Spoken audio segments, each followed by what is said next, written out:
Hello friends, welcome to my channel. Let's start the story. David Thompson was just an ordinary boy who liked programming and designing apps. But he wasn't like other kids. At the age of 9, David was already a student of an elite private school. But it was a real torture for him because David had autism. It made him different, and the other children teased and mocked him. They threw his things, made fun of his mannerisms, and sometimes even beat him up. Poor boy didn't know what to do. Even teachers didn't care.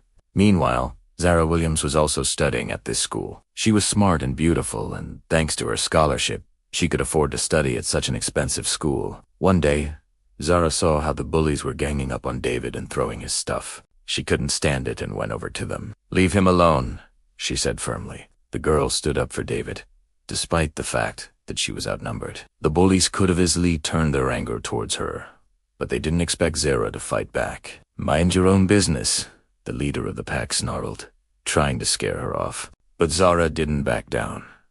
Instead, she stood up to the bully, saying, "If you don't leave him alone, I'll tell the teacher." The bully thought for a moment. Telling the teacher would mean admitting that they had started a fight. None of them wanted that.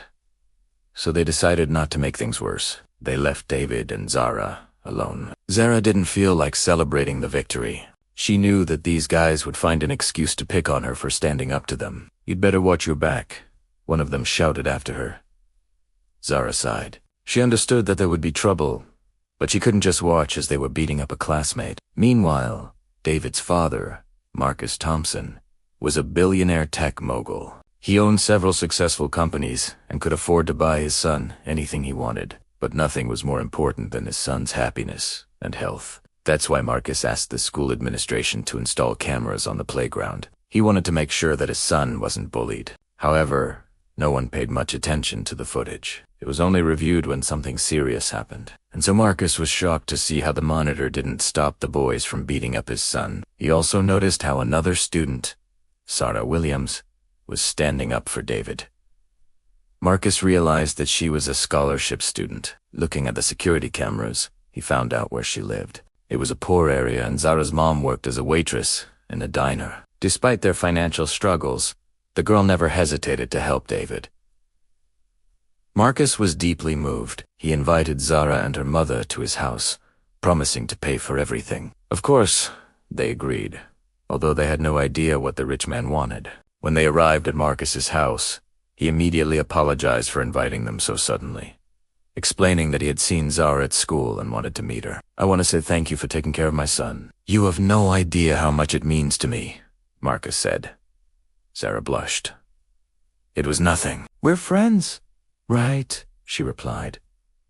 But Marcus shook his head. "You are an extraordinary girl, Zara. You don't know how proud I am of you, and I want to show it." He took a deep breath and continued, "I know you come from a poor family, so I want to give you a chance to get a good education. I want to pay for all your studies, including college." Zara couldn't believe her ears. Was she really getting a chance to get an education for free? "But, Mr. Thompson," she began, but he stopped her with a wave of his hand.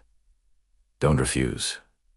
I insist. Besides, I know a good specialist who can help you with your grades. If you like, I can hire a tutor for you too." Zara thanked him, though she felt uncomfortable accepting charity. Marcus understood what she was feeling. "Zara, I'm not doing you a favor. I am doing this because I want to. You deserve it. You're a good girl with a kind heart, and that's what matters most to me. And besides, I think we need more people like you in this world." Zara smiled and nodded. Moreover, Marcus promised to buy Zara's mom a new apartment. Zara was very grateful for that. Her mom didn't have to work as a waitress anymore, and now they wouldn't have to worry about paying rent. That summer year, Marcus established an anti-bullying program at his son's school and made Zara a youth ambassador of kindness. He was proud of her, and her example gave hope to many other students. Friends, what would you do if you were in Zara's place? Leave your thoughts in the comments. And that's all for today. See you soon. Bye.